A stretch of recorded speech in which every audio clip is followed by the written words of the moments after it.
Join me, 48 Hours correspondent Erin Moriarty, on my podcast, My Life of Crime, as I take on true crime investigations like no other. This season, I'm looking into the labyrinth of crime and secrets within families. I'm cutting straight to the evidence and talking to the people directly involved, including investigators and the families of victims. Listen to My Life of Crime with Erin Moriarty wherever you get your podcasts.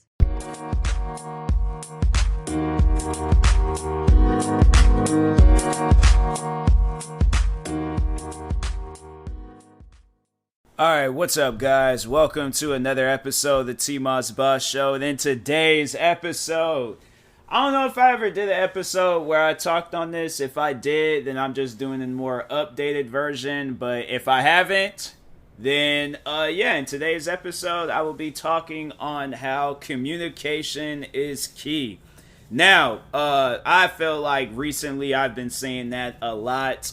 In posts that I've made on Instagram, during streams and videos. Like, I've said it a lot, like how communication is key and how at times, like, you need to communicate. You need to talk with people on things, whether there's a misunderstanding in something, or if you need to know something, or just overall, like, if there's a reason that you need to, like, say, I need to turn my TV off because it's being distracting, but if there is a reason why you need to approach a person and talk to them, you gotta do it. And that's why I wanted to talk on that. I wanted to talk on social anxiety, everything possible to, like, work your way up to where you can build up a conversation to somebody. Because I do feel like that the one way to overcome your social anxiety, if you have, like, problems like communicating with people and talking with people, is you need to put yourself in a situation where you do talk with people. So, like, that's why I'm like, that was one of the things I was talking about in my live stream, because there's a supporter of mine. He was asking me advice on talking to his crush. And so I was like, I told him, like, hey, yo, like, communication is key, but I wanted him to overall, like, have something to relate to, so he can, like, go into this and not, being nervous and things. And so I feel like, and that's why I was like, overall, like, and that's one of the things I talked on with, like, about me, is that, at my old job, because when I had started, at my old job, I don't think I've never really sat down and talked on it that much. But when I had very first started at my old job, like, I did not talk with nobody. Like, absolutely nobody. I wasn't cracking jokes. Only person that I really had to say that I was talking to, that I was chilled with, was the manager. And so after he had left, like, I mean, I was like, by the time he had left, I was chilled with people and things. Like, I was chilled with customers. I was chilled with the other employees. So yeah, I had to say, like, for the most part, it was cool. It was decent when I was, when around the time when I started. Well, actually, like, after when I started working there. But yeah, I had a problem talking with people. And then I'm like, when I'm, like, put in an overwhelmingly, like, situation where I'm talking to numerous people at the same time, like, you gonna, like, very easily get rid of that social anxiety. So I do feel like that's one of the things that you need to do, is to put yourself in a situation where you have to talk to people and stuff. So, and I feel like, like, when you are, like, when you're a kid in school and things, it's gonna probably be a little bit hard, because there's not really a whole lot of things to do and stuff to put yourself out there where you're talking to people. So it probably will take some time, like, if you're at a young age. But I mean, if you are at a young age, me personally, I would recommend, if you get that stuff solved right now, rather than waiting until your adult years to get that stuff solved. And so, anyways, yeah, I just think that would be the better option, rather than waiting and stuff. But anyways, but other ways of, like, getting rid of your social anxiety, I feel like, is if you put yourself, like, do something like this, where you have a podcast, or you're doing YouTube stuff, or live streaming. So, you have, like, like I said, there's numerous ways of putting yourself out there to talk and communicate and all that stuff, because the whole objective of this episode, the whole reason why you're here is because communication is key. So I'm gonna be giving you guys like everything, communication wise, like, everything that you need to know about communicating, because I don't want you to be in a situation where it's like, oh, I'm shy, I can't talk with people. Because I'm telling you, like, when I think back on how I used to act like that, bro, it was, man, I'm like, and now I'm like, now I see the person I am now, I'm like, I'm getting to an age where I'm like, okay, I can't be carrying on like that, I gotta like, drop that, I gotta get that out of my system and stuff. And so I do feel like I kind of struggle with it at times. Like there's at times where it does kind of like, come back out and things. But for the most part, like, oh yeah, when I'm like face to face with somebody, I'm like, I'm talking, I'm asking, things I need to know. Like I'm like, I slowly work on like developing a conversation with this person as if I'm talking to like a good friend or like a close or best friend or something, because I feel like conversations where it's like, you guys, it's kind of like a forced conversation. That's not communicating. Like I said, it's a forced conversation. So at the end of the day, there ain't really nothing to gain from this conversation. You're not gaining confidence from this awkward conversation. Like you gotta, like, my thing is like when you're in the middle of a conversation, you should seek on gaining something, whether it's knowledge of the person or knowledge from something that y'all are talking about or whatever. But you should always seek out like something to gain from the conversation. So that's why I'm like, yeah, you guys can't, don't be in the conversation and then you're all like, I've learned nothing. Like I feel like that's why it's like, there's like more to it than just communicating, but it's also to like learn something from this person. So anyways, and that's kind of like how it is, like, with my supporter, where it's like he wants to know whether his crush likes him or not.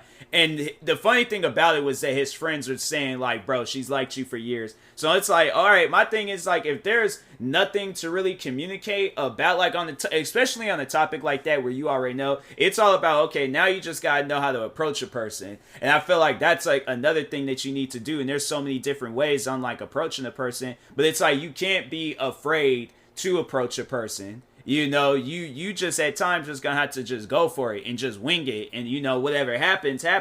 But if it doesn't go in your way, like you get rejected, and then there's no process in communicating, then it's like, okay, at the end of the day, you get rejected and you just gonna have to move on. You can't hold on to that stuff forever, because at the end of the day, all it's gonna do is just eat you up, and then you're gonna get more deeper into a social anxiety. And so the whole like main objective from this episode is to get out of your social anxiety, and then where you are like, okay, I can talk with people without getting nervous. I can, like you can do these things that you wasn't doing before. It's like the whole objective of this episode is to get out of the social anxiety. And the further and further you put yourself away from a person where you can't talk with them, you can't do this, you can't do, like, yeah, then you're just going to get deeper in depth with the social anxiety to the point where it's like you can't even talk with your own friends. So it's like, you really wanted to get to that point where you can't even talk with your own friends? Because I'm like, it's not going to be good. It's not going to be good at all. And so that's why I'm like, with me, like when I deal with that type of stuff, I'm like, okay, I just got to, best thing to do is to move on. And I think that's what it is. It's like, you just gonna have to let go at times, let go of stuff that's on your mind, let go of any, problems or whatever you got going on in your mind at that moment. You just gonna have to let all that stuff go and either communicate, discover something, or, ditch the spot. But it's like, don't ever be, put in a situation where it's like, oh, okay, like, I've taken this rejection so bad, or I've taken this so poorly and things, and you can't even, like, you're not even thinking straight at some point in time. So yeah, that's why I'm like, yeah, it's, you gotta, like, you gotta that's the thing where it's like, you gotta exercise this type of stuff. Like when you go into the gym, you ain't gonna just be automatically lifting, because I think what it is like people just want to go cut straight to it. It's like, no, there's gonna be a process to it. You can't just cut straight to stuff, especially if you're not even experienced in it. So there's gonna be a process to this type of stuff. It's gonna take time. So it's like, you're gonna have to work your way up to the big leagues, to where you're talking to your crush crush, you're talking to just random people, you're talking to your friends, you're talking with family, you're talking to whoever you need to talk to. But at the end of the day, what this whole episode is about, the title of this episode, communication is key. So at the end of the day, you're going to have to do small communication and then work your way up to like full-blown podcast long 2-hour long conversations with the person, and I feel like my thing is this: if you're able to talk with your friends, you progress. You're able to talk with your family, progress. You're able to talk with your crush, progress. Whoever you're working your way up to, there's been so many things that you've done. Like, there's so many people that you've talked to. It's not like this is the first person that you've ever talked to in your whole life. So at the end of the day, it's like, you gotta like see it as that, okay, I've talked with everybody that I need to talk with, so I'm like, because that's me I have to say I've talked with everybody that I need to talk with. I've talked with, family members. I've talked with friends, close, not close, crushes, everything possible. All right. So I feel like, at the end of the day, communication is key, is living strong within me. So I'm like, I can't go back to them old ways where I'm like, oh, I can't talk with people. I can't do this. I can't do that. And I know, cause, some people, you might be in a situation, cause I know I kind of dealt with this at one point, and I've seen it happen on TV where they kind of like have dramatized it on certain stuff, but you might get a little bit nervous. You might get the nervous sweats. Them nervous sweats, look, I'm like, I don't even be dealing with that no more. If I get nervous, I'm like, that's the fun of it. Like, people, I don't think y'all understand, like, I get a thrill out of it now. I get a thrill out of being nervous. So I'm like, when I put myself in a situation where I'm like, oh, okay, I gotta like, talk with this, I thrive for that. I look forward to that feeling. That's what people probably think that I'm crazy, but I'm like, look, at the end of the day, what do I have to lose? That's how you got to see it. You got to see it. It's like, what am I losing if I don't talk to this person? What am I losing? So I'm like, yeah, it's like I said, it's like, you put yourself in situations where you do have to talk with a person. Because so here's the thing. At my old job, there was a lot of like, women that had worked there and stuff. Women was attractive. I ain't going to lie. There were some attractive women that worked there. And overall, I'm like, okay, well, I can't be acting all nervous and weird in front of them and stuff. So I just, overall, I got to talk with them as if, and that's how you got to like see things, especially if you talking to like, an attractive like man or a woman, whoever you are and stuff, you guys see it as that you're talking to a friend of yours. So it's like, there's been times I've seen like, I've seen attractive women at my old job. I straight up talk with them as if I'm like a friend with them. And it's funny because I never forget when there was this one girl that came through, and I was like, and it was just weird for my coworker to do this and things, but I didn't even catch on to what I was doing. But it was like, it's stuff that I think about now where I'm like, dang, like it's like, it honestly, it pays off. Like, when you just talk with people as if they're like your friend already. But anyways, I can't remember what the conversation we had had. But overall, like, I was being myself in that conversation. I was cracking jokes. And I remember the girl, she just busted out and just started laughing, like, real hard and things. And I vaguely remember that. But I just, I do remember, like, I said something, and she just immediately, like, just straight just gassed her up. Just had her just cracking up. And so then, yeah, like, we said, like, have a good day to each other. She walks off. Coworker, because my coworker, he was like, bro was obsessed with women. So he comes running up to me talking about, hey, yo, Tyler, what did you say to that girl? I need to like write it down for myself. And I'm like, bro, don't do that. Don't steal from what other. See, that's the thing, and that's why I was all like, and I felt like I should have maybe said that to the supporter that was wanting to talk to his crush and stuff.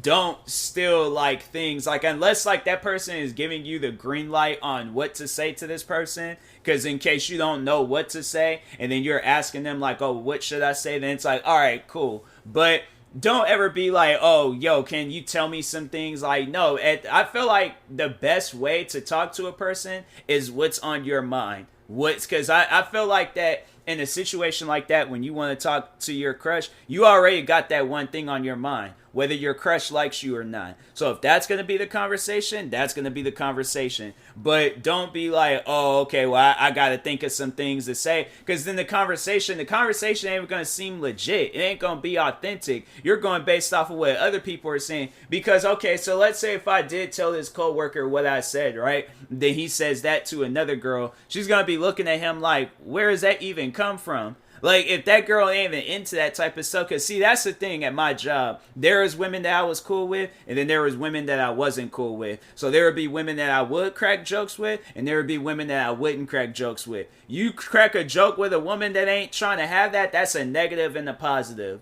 You think that's going to equal a positive? No. That's going to equal a straight up fat negative. That girl going to be looking at you like, what is you talking about? Like, where did that come from? All I want to know is if my food is ready. Like, because I worked at a cafe and stuff. So that's at the end of the day, that's all she cares about. Is her food ready? All right? Now, that's her interaction with that guy. She don't really want to interact with them that much. She comes up to me, positive and positive. Cool. At the end of the day, we sharing laughs, all that stuff. So that's why I'm like, I feel like that's like the one thing that it's like, you know, people just need to know is that, you know, you need to like treat people as if they're your friends already. Because that me, I'm telling you, that's why I always have good interactions with people. I can't remember the last time I had last time I did have a bad interaction with somebody was, it was years ago when I was working in downtown Seattle. But downtown Seattle, there's just a lot of like toxic people out there. I'm like, there's people out there that are chilled and things, I ain't gonna lie. But there are some toxic people out there. But no, that was like the last like bad interaction I had with somebody. Other than that, I can't think of no bad interactions I've had where I've been like, you know, in a situation where I've had to talk with people. Yeah, I'm always chilled with people. Even like I know that there's been times where I'm like, because I'm telling you, when I tell you guys my social anxiety was bad, I couldn't even go up to like cashiers to like, you know, without feeling all awkward and stuff. Like they'll ask me like, oh, how's your day going? I'm like, day's going fine. I'm like, just, you know, leave it at that. But now it's all like, I'm the one starting up the conversation. I'll look at them and be like, all right, so what you got planned today? What you got planned this weekend? And I'll just be talking with them as if like I've known them for a long time. And there has been times where I've like, you know, I've done that. And then people, you know, that they got their social anxiety going on and they can't really talk with people and stuff. And I feel like, you know, like if you want to, you can bring a person out of that. But I feel like it ain't your job to. Like, if they feel welcome to where they talking to you, like, if you see them on a regular, then it's like, oh, okay, you know, you just got to bring them out that shell and stuff and talk with them and things. But, you know, it's like, you can't, like, just jump straight to it and stuff when you, like, very first meet this person. So it's like, you know, it's going to take some time. But anyways, but, you know, it's like I said, communication is key. Communicate, life will be so much easier, right? So, anyways, and that being said, I will talk to y'all later. Thank you guys for watching and or listening. If you're viewing this on YouTube, make sure you like and subscribe. And if you're viewing this on the podcast streaming service, make sure you follow or subscribe, however it's set up. Make sure you subscribe to one of my 35 YouTube channels. Follow me on Twitter, TikTok, Twitch, and Instagram at TMossBoss. And make sure you also follow my Facebook page at TMossBoss fan page. Also, if you're purchasing any tickets from SeatGeek, make sure you use my promo code TMossBoss, and it will knock $20 off your next purchase. Also, I'm a part of the whole support creator thing with Epic Games, so use my promo code for that too, TMossBoss. And yeah, in the meantime, I will talk to y'all later. Thank you guys for watching and or listening, and peace.